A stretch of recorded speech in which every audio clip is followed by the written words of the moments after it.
گاؤں نورگڑھ ایک پرسکون جگہ تھی، لیکن ہر سال ایک رات کچھ ایسا ہوتا کہ پورے گاؤں میں خوف پھیل جاتا۔ ایک نوجوان اچانک غائب ہو جاتا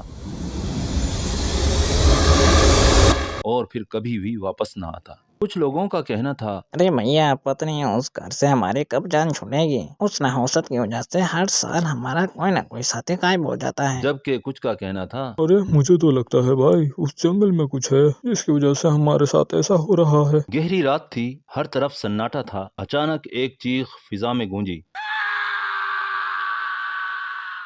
مجنو اور میرا دوڑے ہوئے وہاں پہنچے جہاں پر شور مچا ہوا تھا۔ مجنو، یہ چیخ کہاں سے آئی تھی؟ وہ دیکھو، زمین پر کسی کے قدموں کے نشان ہیں، پر آدمی غائب ہے۔ یہ نحوست پھر آ گئی، ایک نوجوان پھر لاپتہ ہو گیا۔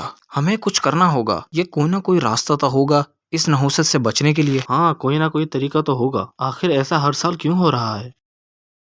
میرے بچوں، میں نے بچپن میں اپنے بزرگوں سے ایک کہانی سنی تھی۔ ایک پرانا ویران گھر ہے، اس میں کچھ ایسا راز ہے جو ہمیں کبھی پتہ نہیں چلا۔ شاید ہمیں وہاں کچھ مل جائے۔ وہ پرانا گھر؟ مگر وہ تو کئی سالوں سے بند ہے۔ تینوں فیصلہ کرتے ہیں کہ وہ فوراً اس سنسان گھر کی طرف جائیں گے۔ گھپ اندھیرے میں چراغ تھامے وہ سنسان راستے پر چل پڑتے ہیں اور جلد ہی گھر کے ٹوٹے دروازے کے سامنے کھڑے ہوئے ہوتے ہیں۔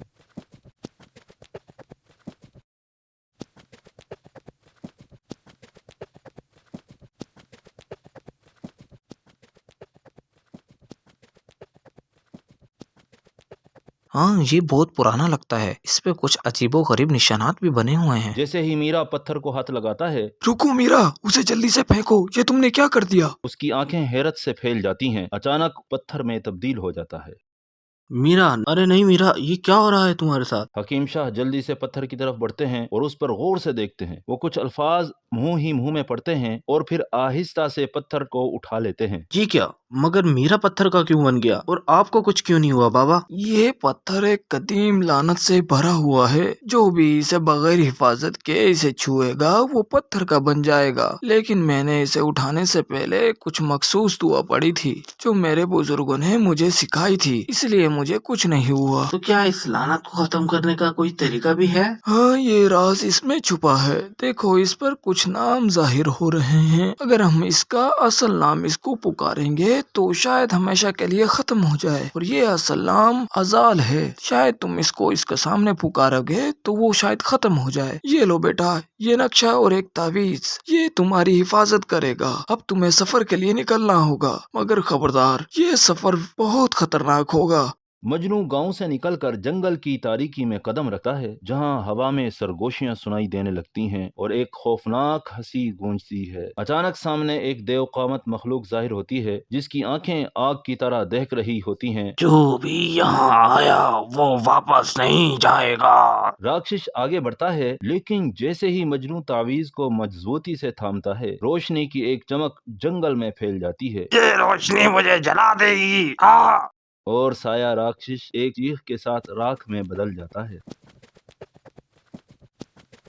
چلتے چلتے مجنو ایک سرخ رنگ کے دریا کے کنارے پہنچتا ہے، جہاں پانی خون کی طرح سرخ دکھائی دیتا ہے۔ دریا کے کنارے ایک دیو قامت دیو کھڑا ہوتا ہے۔ یہ کوئی عام دریا نہیں، تم جیسے انسان کو یہاں سے گزرنے کی اجازت نہیں۔ اگر تمہیں یہ دریا پار کرنا ہے تو مجھ سے مقابلہ کرنا ہوگا۔ دیو بجلی کی سی تیزی سے اس پر جھپٹ پڑا۔ دیو ہنستا ہوا اسے اٹھا کر اپنے غار کی طرف لے جانے لگا۔ غار میں پہنچتے ہی دیو نے مجنو کو زور سے زمین پر پٹخ دیا۔ میں تمہیں کھانے کے لیے اپنے قبیلے لے جاؤں گا اور وہاں تمہارا گوشت کا مزہ چکھوں گا۔ مجنو نے جلدی سے اپنی جیب میں ہاتھ ڈالا اور تعویذ نکالا۔ جیسے ہی تعویذ کی روشنی دیو کی آنکھوں پر پڑی، یہ روشنی مجھے جلا رہی ہے، اسے دفع کرو۔ اگر تم اپنی جان بچانا چاہتے ہو تو فوراً مجھے دریا پار کروا دو۔ مجنو کو اپنے کندھوں پر بٹھایا اور لمبے لمبے قدموں سے دریا کے پار جا پہنچا۔ جیسے ہی وہ پار پہنچا، اس نے فوراً مجنو کو نیچے اتار دیا۔ یہاں سے چلے جاؤ اور دوبارہ کبھی مت آنا، نحوست۔ دریا پار کرتے ہی مجنو ایک کھنڈر نما قلعے میں پہنچتا ہے۔ اچانک ایک بھیانک آواز گونجتی ہے۔ سامنے ایک خوفناک مخلوق ظاہر ہوتی ہے، اس کا جسم دھواں اور سائے سے بنا ہوا ہوتا ہے۔ بہت ہمت ہے تم میں جو یہاں آ گئے مسافر۔ میں تمہاری نحوست ہمیشہ کے لیے ختم کرنے آیا ہوں۔ یہ تھا کا سایہ، وہی جو گاؤں میں ہر سال نوجوانوں کو غائب کر دیتا تھا۔ مجنو تعویذ نکالتا ہے، مگر یہ سایہ عام مخلوق نہیں تھا۔ تعویذ کی روشنی اس پر اثر نہیں کر رہی تھی۔ ازل کا سایہ اچانک ایک زوردار جھٹکے کے ساتھ مجنو پر حملہ کر دیتا ہے، جس سے وہ دیوار سے ٹکرا کر زمین پر گر پڑتا ہے۔ وہ تکلیف سے اٹھنے کی کوشش کرتا ہے، مگر سایہ اس کے اوپر منڈلا رہا ہوتا ہے۔ اچانک مجنو کے ذہن میں حکیم شاہ کی بات گونجتی ہے۔ مجنو، اسے کمزور کرنے کا ایک ہی طریقہ ہے، وہ کتاب۔ اگر تم اس کا اصل نام پکارو گے تو وہ ہمیشہ کے لیے ختم ہو جائے گا۔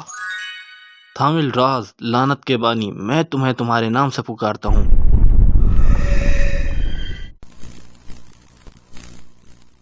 میرا بابا، یہ دیکھو میں واپس آ گیا اور میں واپس ٹھیک ہو گیا، کیونکہ تمہارے دوست نے ہر مشکل کا سامنا کیا۔ اب نور گڑھ میں کوئی لاپتہ نہیں ہوگا، ہمیشہ کے لیے نحوست ختم ہو چکی ہے۔ اور یوں گاؤں کی صدیوں پرانی نحوست ہمیشہ کے لیے ختم ہو جاتی ہے۔